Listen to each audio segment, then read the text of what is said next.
வணக்கம் மாணவர்களே. நம்ம இன்றைக்கி 10ஆம் வகுப்பு முதல் பாடம் உறவுகளும் சார்புகளும் பகுதியில் எடுத்துக்காட்டு 1.2 பக்கம் 5 பேஜ் 5 இதில் a cross b equal to 3,2 3,4 5,2 5,4 எனில் a மற்றும் b ஐ காண்க. அதாவது இதுக்கு முன்னாடி எடுத்துக்காட்டு கணக்கில் நமக்கு வந்து ஏ கணத்தையும் பி கணத்தையும் கொடுத்துட்டு ஏ கிராஸ் பிங்கிறத கணத்தை கண்டுபிடிக்க சொல்லியிருந்தாங்க. அதை நம்ம போன வீடியோவில் பார்த்துருப்பீங்க. அப்படி பார்க்கலன்னா இதில் நான் டிஸ்கிரிப்ஷனில் லிங்க் தரேன், அதை பாருங்கள். இப்போ இங்கே என்ன கொடுத்துருக்காங்கன்னா அப்படியே வந்து ரிவர்ஸில் விடையை கொடுத்துட்டு கேள்வி வந்து ஏ கணத்தையும் பி கணத்தையும் கேட்குறாங்க. நம்ம ஏ கணம் பி கணத்தை கொடுத்துட்டு ஏ கிராஸ் பி பண்ணோம் இல்லையா, இப்போ அதை அப்படியே ரிவர்ஸில் பண்ண போகிறோம். ஏ கிராஸ் பி கொடுத்துருக்காங்க, இதில் ஏவும் பியும் கண்டுபிடிக்கணும். சரிங்களா? இப்போது தரவு கொடுத்துருக்கிற கணக்கில் என்ன கேள்வி கேட்டிருக்காங்களோ அந்த தரவு என்ன இருக்குதுன்னு கரெக்டாக அந்த நம்பரை பார்த்து கரெக்டாக எழுதிக்கிங்க. ஏ கிராஸ் பியில் 3,2 3,4 5,2 5,4 இதுதான் இந்த கணம். இந்த கணத்திலிருந்து ஏவும் பியும் நம்ம இப்போ கண்டுபிடிக்க போகிறோம். இதுக்கு கண்டுபிடிக்கிறதுக்கு முன்னாடி நான் உங்களுக்கு வந்து எப்படி கிராஃபிக்கல் மெத்தடில் இது எப்படி கண்டுபிடிக்கிறதுன்றதை சொல்லிடுறேன்.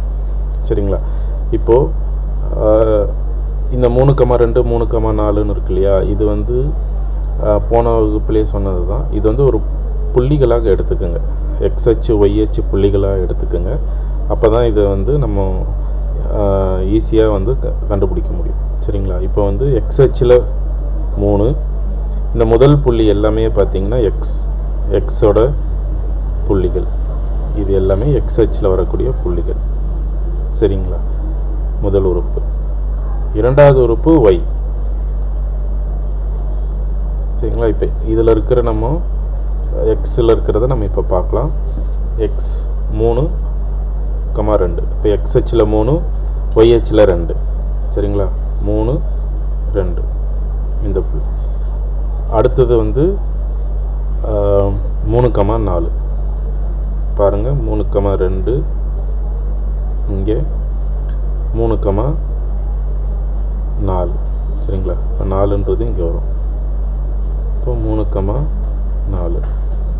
அடுத்தது 5,2 5,2 5,4.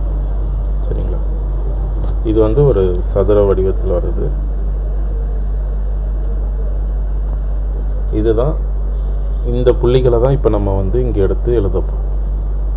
சரிங்களா? இங்கே இருக்கிற இந்த 4 புள்ளிகள் இருக்கு இல்லையா, இந்த 4 புள்ளி தான் இப்போ நம்மக்கிட்ட கொடுத்துருக்காங்க. இந்த 4 புள்ளியில் இருக்கிற எக்ஸ்ஹெச் ஒய்ஹெச் வந்து நம்ம இப்போ எடுத்து எழுத போகிறோம்.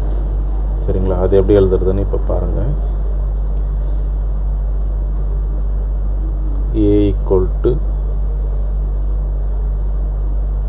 இதில் எழுதும்போது புள்ளிகள் கணங்கள் எழுதும்போது புள்ளிகளை நேராக தான் எழுதணும். இந்த மாதிரி எக்ஸ் ஒய்ன்னு எழுத மாட்டோம். ஏன்னா இப்போ இதை நம்ம எக்ஸை மட்டும்தான் எடுத்து எழுதுகிறோம். சரிங்களா? அப்போ இதில் வந்து என்ன இருக்குன்னா 3,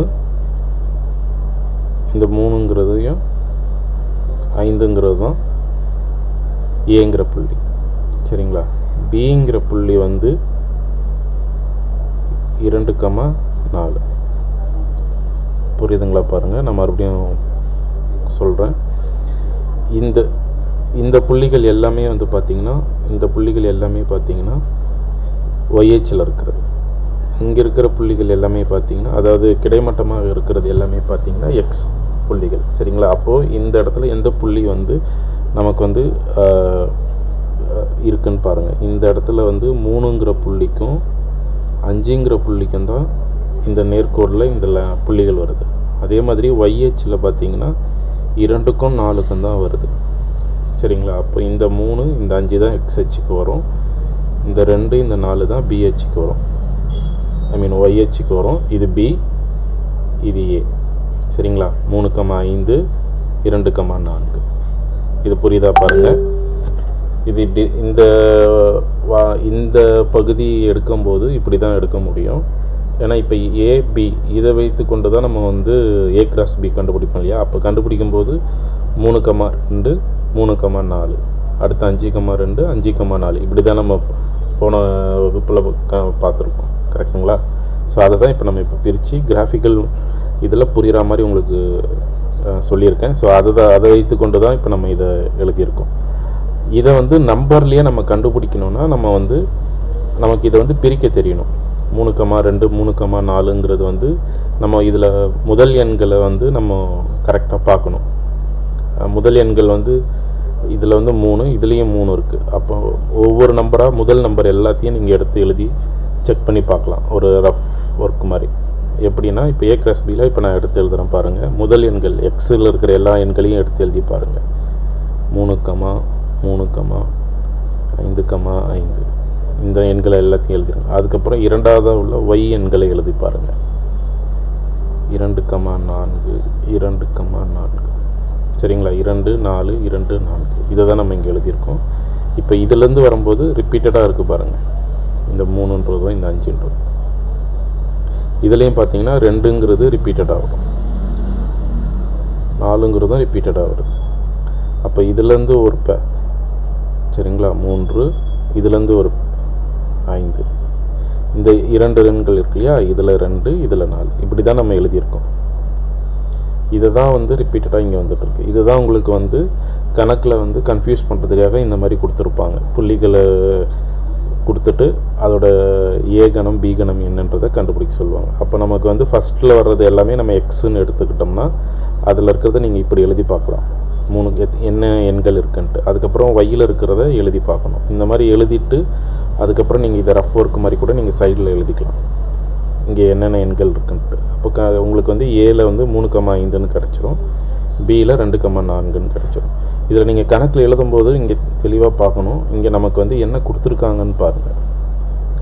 அதை வச்சு தான் நம்ம இந்த கணங்களை கண்டுபிடிக்க முடியும். இப்போ இங்கே வந்து A × Bன்னு கொடுக்கறதுனால முதல்ல வர எக்ஸ் எண்கள் எல்லாமே ஏவோடது, இரண்டாவதாக வர்றது பியோடது, சரிங்களா? ஒய்ன்றது எல்லாமே பியோடது. இப்போ இதே வந்து A × Bன்னு கொடுக்காம B × Aன்னு கொடுக்குறாங்கன்னு வச்சுக்கோங்களேன். அப்போ வந்து இதில் வந்து முதல் எண் வந்து பியாக இருக்கும், பி தான் வந்து 3,5 இருக்கும், புரியுதுங்களா? அப்போ ஏ தான் வந்து 2,4 இருக்கும். இது என்ன கணக்கில் கொடுத்துருக்காங்களோ அதுதான் எக்ஸ். ஃபஸ்ட்டு நம்பர் தான் வந்து எப்பயுமே எக்ஸாக இருக்கும், இரண்டாவது இது தான் ஒய்யாக இருக்கும், சரிங்களா? இதுதான் இதோட விளக்கம். இதை வந்து நம்ம வந்து எப்படி எழுதலாம், அதாவது இது ஏ கண்டுபிடிச்சிட்டோம் 3,5, பி வந்து 2,4ன்னு கண்டுபிடிச்சிட்டோம். பட் இதை வந்து எப்படி சொல்லணும் அப்படிங்கிறத இப்போ பார்க்கலாம், சரிங்களா? இது வந்து இதை எப்படி எழுதுறதுன்னு பாருங்கள். இப்போ நான் இது எல்லாமே வந்து உங்களுக்கு வந்து ரஃப் ஒர்க்காக தான் போட்டு கொடுத்துருக்கேன், சரிங்களா? இப்போ வந்து இதோட தீர்வு என்னன்றதை நான் இப்போ உங்களுக்கு எழுதுகிறேன் பாருங்கள். கணக்கு எழுதும்போது பாருங்கள், அதாவது ஏ தான் கண்டுபிடிக்கிறோம். A = A × B, சரிங்களா? A × B இந்த புள்ளிகளோட முதல் ஆயத்தொலைவு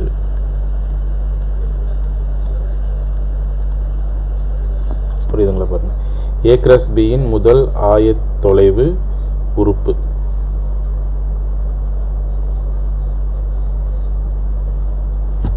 உறுப்புகளின் கணம்.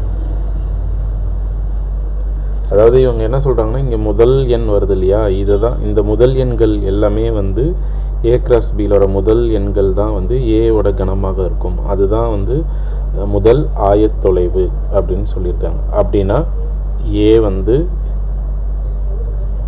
அப்போ இது இப்படி இருக்குன்னா அப்போது வந்து ஏங்கிறதுக்கு வந்து எனவே A =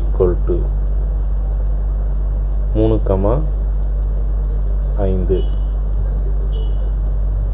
சரிங்களா? இதை தான் நம்ம வந்து ஃபஸ்ட்டு இந்த மாதிரி நம்ம ஒரு ரஃப்பாக ஒரு ஒர்க்கை வச்சு செக் பண்ணிவிட்டு அதுக்கப்புறம் இதை எழுதிக்கங்க. இது எல்லாமே நீங்கள் சைடில் எழுதி பார்த்துக்கலாம், இது வந்து தப்பு கிடையாது. நேராக இருந்ததுன்னா அதை எழுதலாம், இல்லைன்னா நீங்கள் டைரெக்டாகவே இந்த மாதிரி எழுதிக்கலாம். அதே போல் A × B இரண்டாவது ஆயத்தொலைவு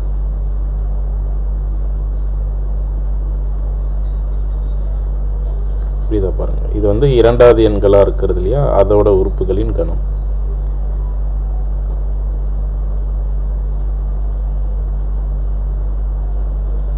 புரியுதுங்களா? அப்போது இதுதான் வந்து இரண்டாவது எண்கள் இருக்கு இல்லையா, இந்த இரண்டாவது எண்கள் தான் வந்து பியோட உறுப்புகளின் கணம் அப்படிங்கிறதுக்கு வந்து இரண்டாவது ஆயத்தொலைவு அப்படின்னு சொல்லியிருக்காங்க. சரிங்களா? இப்போ இதை வந்து பிக்கு நம்ம இப்போ எழுத போகிறோம்.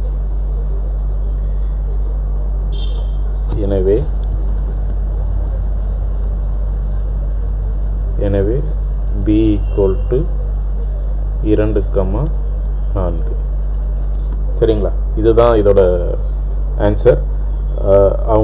நம்ம வந்து ஏ 3,5 பி 2,4 இதை தான் நம்ம இப்போ கண்டுபிடிச்சிருக்கோம் கணங்களில். இதை வந்து நம்ம பயிற்சி செய்து பார்க்கணும். இது வந்து அசெண்டிங் ஆர்டர் டிசெண்ட், அதாவது ஏறு வரிசை இறங்கு வரிசைன்னு நம்ம எழுதியிருப்போம் இல்லையா, அது மாதிரி தான். இப்போ கணக்கை வந்து முதல் படியிலேருந்து கடைசி படிக்கு வரைக்கும் நம்ம ஃபஸ்ட்டு கணக்கில் பார்த்தோம். இது கடைசி படியிலேருந்து முதல் படிக்கு எப்படி எடுத்துகிட்டு வர்றது அப்படிங்கிறதுக்கான விளக்கம் கொடுக்கணும். புரியுதுங்களா? அப்போ தான் இது ஈஸியாக எழுத முடியும். அதுக்கு நமக்கு வந்து என்ன, அதாவது அது கீவேர்டு டேர்ம்ஸ்ன்னு சொல்லுவாங்க இங்கிலீஷில். நம்ம வந்து இப்போது இங்கிலீஷில் டேர்ம்ஸ்ன்னு சொல்லியிருக்கோம் இல்லையா, இப்போ அதை வந்து தமிழில் வந்து என்ன வார்த்தையை வச்சு நம்ம உபயோகப்படுத்துகிறோம், இதை எப்படி அழைக்கணும் அப்படிங்கிறதுக்கு தான் இதுதான் வந்து இந்த ஆயத்தொலைவுன்றது.